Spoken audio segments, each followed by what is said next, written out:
Good morning, Rebecca Vigus, the writer whisperer here from a very chilly 12 degrees with a wind chill of zero, coldest it has ever been in my 4 years in Kentucky.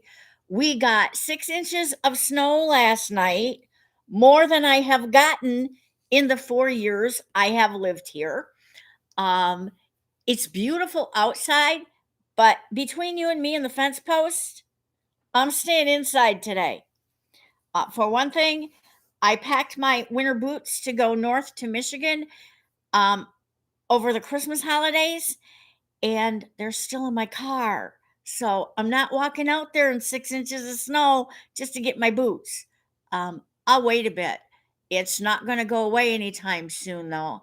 I am sure of that. Hmm, I don't have a snow shovel either. And we are getting some light snow yet today, but not big snow like yesterday. Um, this is falling off the trees as the wind blows or it melts. I'm not sure which, but I just see little flakes. Today we're going to talk about a simple life, maybe, in a chapter called Easy Does It from The Sound of Paper by Julia Cameron. A close examination of many artistic career reveals genius is often coupled with plain, ordinary work. Case in point, Richard Rogers. A daily worker, he built not only a career, but his entire life on a firm foundation of easy does it.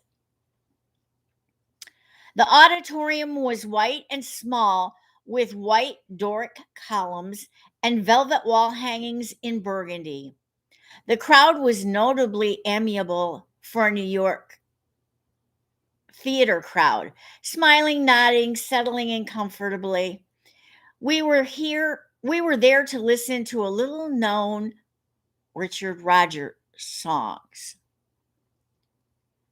As the light dimmed, Roger's eldest daughter, Mary, took her place toward the front, a genial silver haired woman who bears a striking resemblance to her father.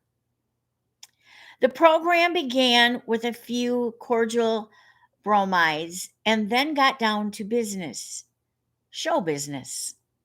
With three singers alternating solos and pairing up for duets, the evening moved through the lesser known areas of Rogers' works. The composer of 900 plus songs, he left a lot of musical territory behind him. As famous as his works are, we are familiar with only the tip of the iceberg. Y'all, please tell me you are familiar with Rodgers and Hammerstein. They did musicals for most of my life. The program began. Wait a minute. All of us who make things worry whether or not we make it original. Listening to the Rogers Evening proved this worry to be irrelevant. Clearly, Rogers was the origin of all his works. The prism of his sensibility is what made it original. The same is true for all of us. We are the origin of our work. Our allowing work to move through us is the issue. As we suit up and show up each day at the page or the easel or the camera, we have an I that becomes the I. We have an EYE that becomes the I, letter I, present in all that we do. Rogers liked to work every morning.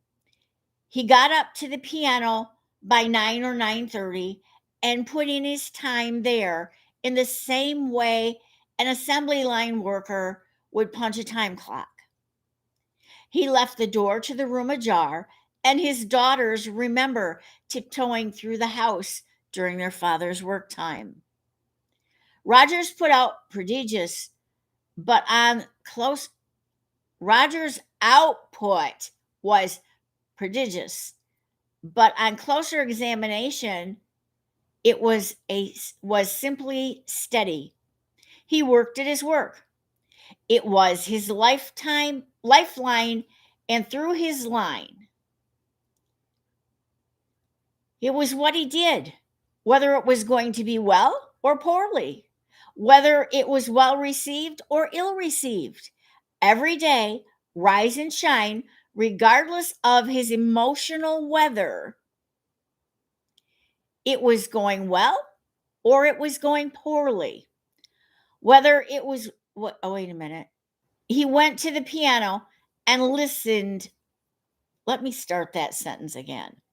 Every day, rise and shine, regardless of his emotional weather, he went to the piano and listened there for the work that would move through him, allowing that work to enter the world, resigning from judging its caliber, leave that to history.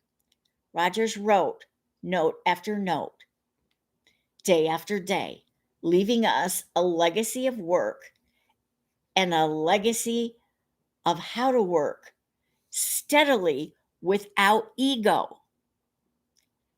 From all available sources, we can conclude that Rogers was not a happy man.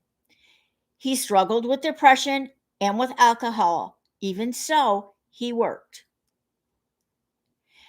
Linked for 20 odd years to lyricist Larry Hart, until death did them part, and later to Oscar Hammerstein, Rogers had a gift for devotion, and nowhere was this more apparent than in his daily giving himself over to the work.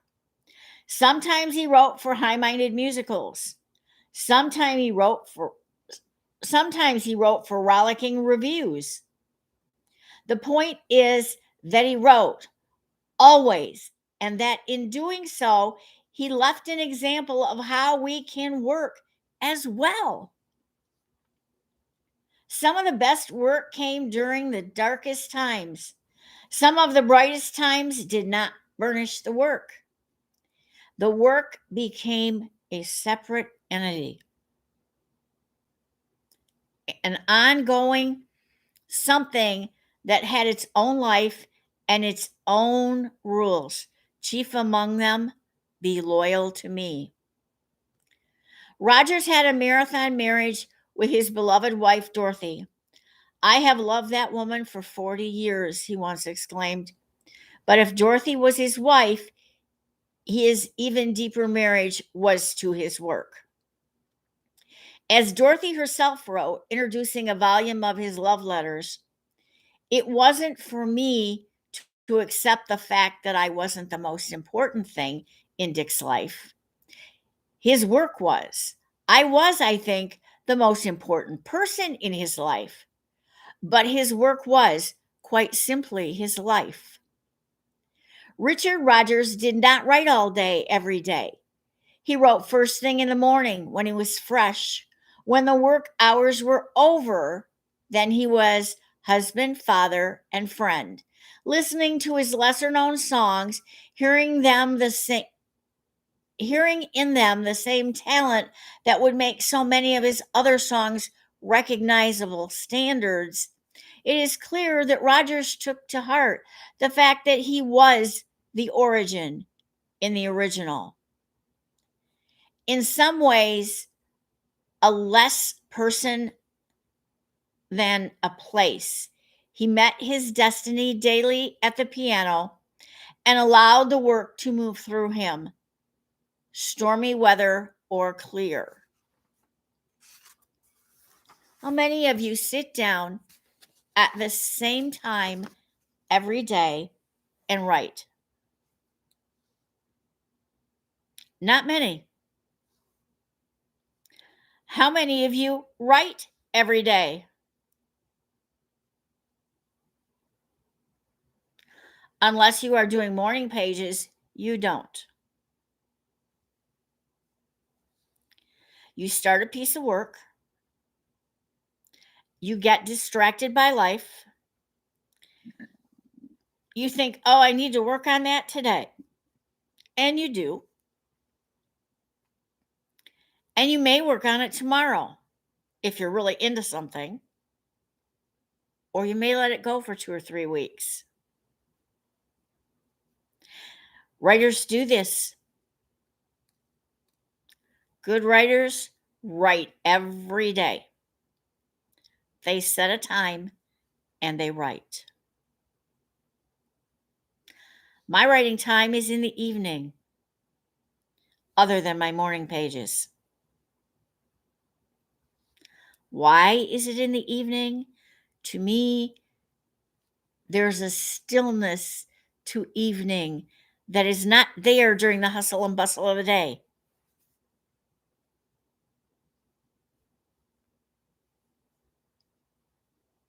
I do the morning pages, yes. I do my serious writing in the evening. And sometimes very late at night. I tend to be more of a night owl than a morning person. But I understand that in reality, there are more morning people than night owls. Because most of you have a 9 to 5 or an 8 to 4:30 or a 7 to 3:30 job. Or you work the swing shift 11 a.m. to 7 p.m.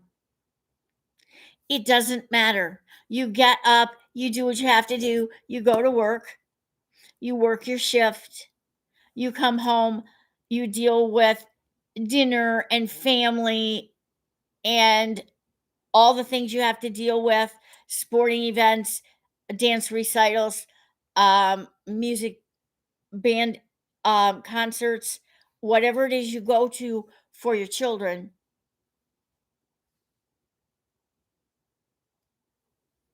And by the end of the day, you are exhausted.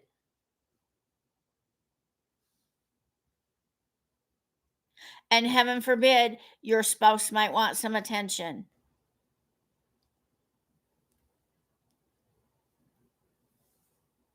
Because in order to be fair to everyone, you have to spread yourself a little thin. Do you get a 30-minute lunch hour? Can you pack a sandwich or something for lunch? Take your pad of paper and write longhand. You can put it into the computer at any time. Eat your lunch. Shouldn't take you more than 5 or 10 minutes. And use the next 20 minutes to write. It's that simple. I've done that. I used to take my half-hour lunch, meet up with a colleague, and we would walk. Then we would go back up and I would grab a quick yogurt or something little for lunch so I could be back in my classroom and ready to go when that half hour was over.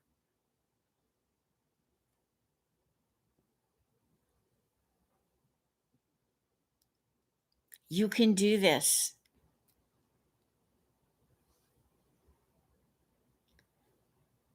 You can most definitely do this. So, writing prompt for today. Yeah, it has a writing prompt. Try this. Most of us imagine if we had an emptier life and more money, we could get more done. The truth is that such a life invites distractions, and we do much better to work with the life that we have. The art of living in the now requires being alert to the choices of the moment. that we could use our time well. 20 minutes is enough time for a short walk, a luxurious bath, or piano practice. If we allow ourselves to take an easy does it approach and content ourselves with progress rather than perfection, we can find many areas in which we can take small strides. Take pen in hand, list 5 areas of your life you would like to see improvement. Just 5 areas where you would like to see some improvement. Next to each area, write a small, forward looking action that you could take. For example, playing the piano, 20 minutes of daily practice can be shoehorned into the busiest life. You get the idea. Easy does it, but do it. If you have a commute on the way home from work in which you are on a train, a bus, a subway, some mode of public transportation, take that time to write.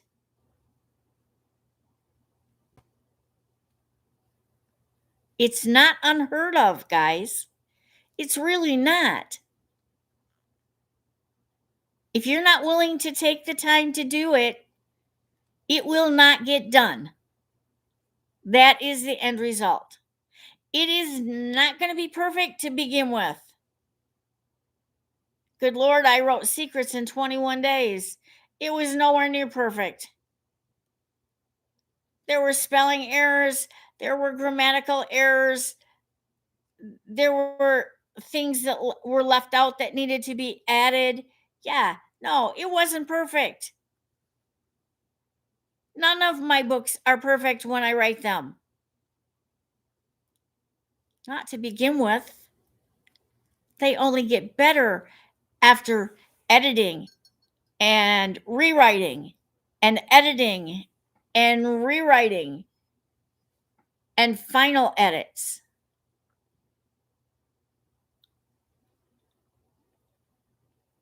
I don't do this just write it, send it off, and it's published. I don't know anybody who does. And those who do fail. Happy writing. See you Monday.